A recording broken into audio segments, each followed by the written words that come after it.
देखने लगी और सोचने लगी कि बेचारे इन जीवों ने मेरा क्या बिगाड़ा है। मेरे विवाह में इन निर्दोष जीवों की हत्या की जाएगी।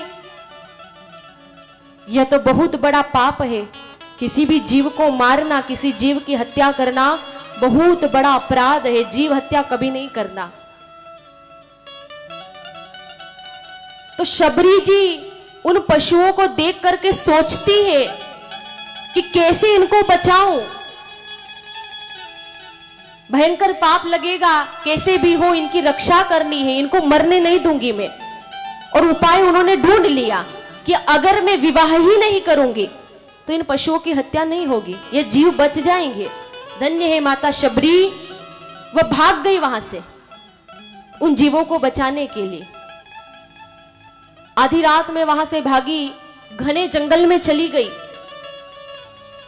उनको ढूंढने के लिए कई लोग गए पर उनको ढूंढ ही नहीं पाए। लोगों ने सोचा कि कोई जानवर उनको खा गया होगा। वे लौटकर वापस आ गए और शबरी जी घने जंगल में चली गई।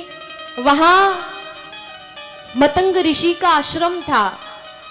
पंपा सरोवर की ओर गई, वहां वृक्ष के ऊपर चढ़ करके बैठ गई और संतों का जीवन देखने लगी।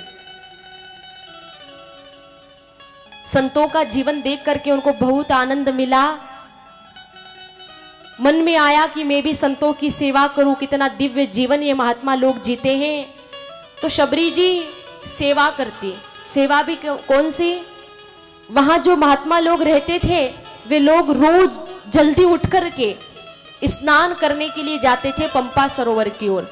तो शबरी जी क्या करती, जल्दी उठ जाती और आश्रम से ले करके सरोवर तक का मार्ग अपने हाथ से साफ कर देती, सारे कंकड़ पत्थर हटा देती। रोज सुंदर साफ स्वच्छ मार्ग देख करके मतंग ऋषि भी सोचते थे कि इतना पवित्र मार्ग कौन बनाता है, कौन रास्ता साफ कर जाता है। मैं प्रिया खंडेलवाल इंदौर शहर से हूँ। मैंने घर से ही खाना बनाना सीखा है। मैं बहुत आसान तरीके से वेजिटेरियन रेसिपीज सिखाती हूँ मेरे यूट्यूब चैनल पर। तो आप मेरे यूट्यूब चैनल को जरूर सब्सक्राइब करें। उसी के पास में जो बेल आइकन है उससे भी क्लिक करें ताकि आपको नोटिफिकेशन आए मेरी वीडियोस की। आप यूट्यूब पे प्रिया खंडेलवाल को जरूर सर्च करें और सब्सक्राइब बटन पे क्लिक करें। और शबरी जी किसी को दिखाई नहीं देती, वापिस चढ़ जाती थी पेड़ पर। करते करते समय व्यतीत होता चला गया। एक दिन शबरी को उठने में जरा देर हो गई। हाथ से मार्ग साफ कर रही थी, मतंग ऋषि आ गए। देख लिया उन्होंने और कहने लगे कि बेटी तुम धन्य है, तू सेवा करके स्वयं संत बन गई है, तू महान है। तेरी ये सेवा, ये भाव देख करके बड़ी प्रसन्नता हुई। तू यहाँ झोपड़ी में, कुटिया में निवास कर। तो शबरी ने एक झोपड़ी बनाई और उस झोपड़ी में वहां निवास करने लगी। और मतंग ऋषि ने उनको मंत्र दीक्षा प्रदान की। शबरी जी बहुत भाव से सेवा करती थी, तो उनका प्रेम देख करके, उनका भाव देख करके मतंग ऋषि ने आशीर्वाद दिया कि बेटी एक दिन तेरी कुटिया में राम आएंगे। बोले मेरी कुटिया में राम आएंगे? मैं तो पापिन हूं, कोई अच्छा काम नहीं किया। बोले नहीं बेटा, तूने संत की सेवा की है, तू महान बन गई है, एक दिन तेरी कुटिया में राम जरूर आएंगे। और मुनि तो निर्वाण को प्राप्त हो गए। मंत्र दीक्षा दे करके गए हैं गुरुदेव।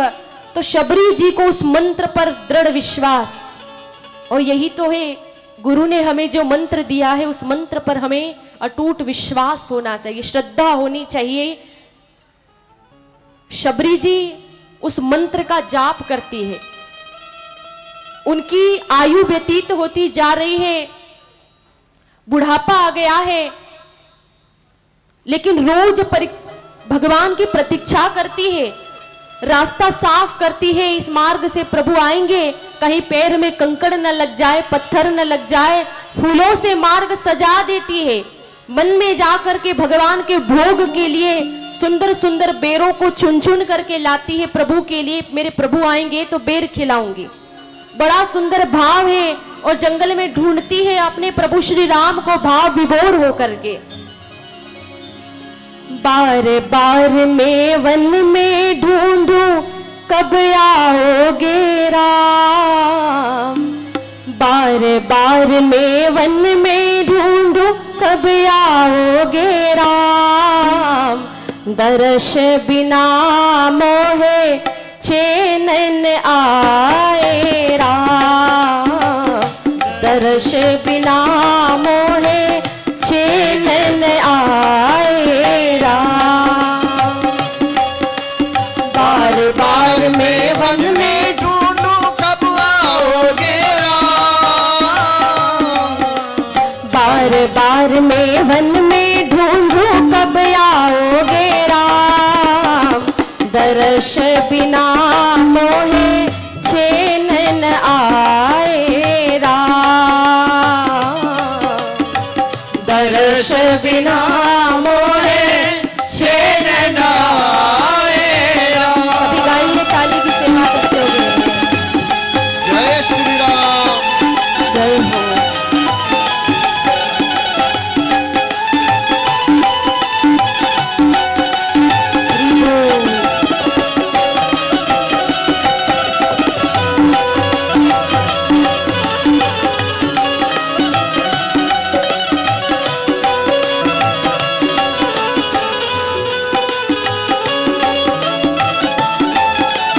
हरि बोल।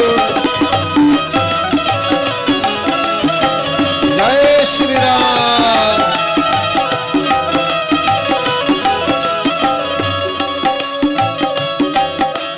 घड़ी घड़ी में साफ करूं घर आंगनिया, घड़ी घड़ी में साफ करूं घर आंगनिया, कब आओगे राम मेरे घर पामनिया, कब आओगे राम मेरे घर पामनिया। दासी की कुटिया में आकर नाथ करे विश्राम, दासी की कुटिया में आकर नाथ करे विश्राम, दर्श बिना मोहे चैन न आए राम, दर्श बिना मोहे चैन न आए राम।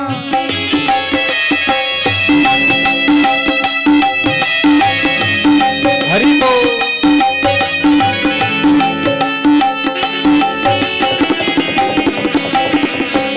जय श्री राम।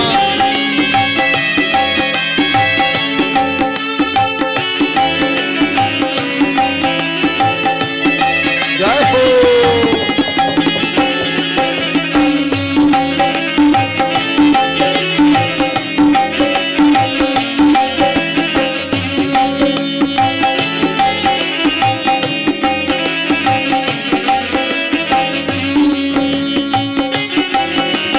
बार बार मैं वन में ढूंढूं कब आओगे राम, बार बार मैं वन में ढूंढूं कब आओगे राम, दर्श बिना मोहे चैन न आए राम, दर्श बिना मोहे चैन न आए राम।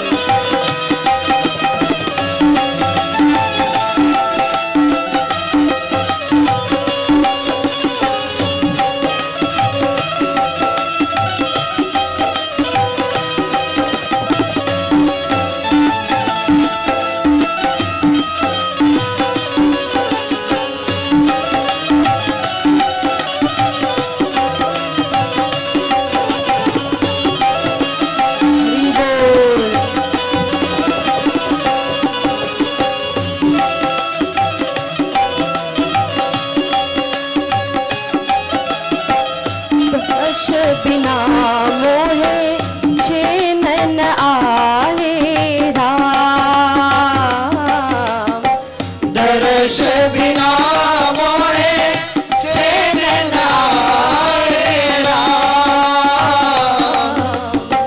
दर्श बिना मोहे चैन न आए राम। बोलिए श्री राघवेंद्र सरकार की जय। मैं प्रिया खंडेलवाल इंदौर शहर से हूँ। मैंने घर से ही खाना बनाना सीखा है। मैं बहुत आसान तरीके से वेजिटेरियन रेसिपीज सिखाती हूँ मेरे यूट्यूब चैनल पर। तो आप मेरे यूट्यूब चैनल को ज़रूर सब्सक्राइब करें। उसी के पास में जो बेल आइकन है उससे भी क्लिक करें ताकि आपको नोटिफिकेशन आए मेरी वीडियोज़ की। आप यूट्यूब पे प्रिया खंडेलवाल को ज़रूर सर्च करें और सब्सक्राइब बटन पर क्लिक करें। माता शबरी वन में खोज करती प्रभु राम की प्रतीक्षा करती है, प्रभु राम का भजन करती है। प्रभु श्री राम जी ने शबरी मैया की कुटिया पर प्रवेश किया है। भाव विभोर हो गई शबरी भगवान को देख करके। गोर और श्याम वर्ण वाले प्रभु को आते हुए देखा। शबरी चरण से लिपट गई, चरण में गिर पड़ी, भाव विभोर हो गई। प्रभु के चरण पखारे हैं आंसुओं से। धन्य हो प्रभु, मेरी कुटिया आपने पावन कर दी। मेरे गुरु ने मुझसे कहा था राम जी जरूर आएंगे। बड़े भाव से बिठाया भगवान को। और बेर तो रोज ही तैयार करके रखती थी।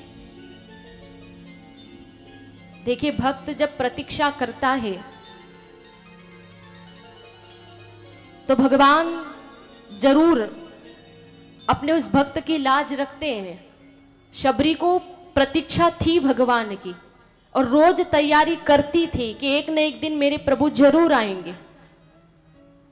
विश्वास था उनको कि भगवान आएंगे। तो आना पड़ा भगवान को उनकी कुटिया में। बेर ले आई भगवान के लिए और बड़े भाव से बेर खिलाने लगी प्रभु को। शबरी मैया के बेर प्रेम रस से भिगे हुए थे, इसलिए भगवान ने उन बेरों को खाया। बड़ी प्रशंसा करते भगवान उनकी। बड़े मीठे लग रहे हैं भगवान को वे बेर, क्योंकि उनमें प्रेम था।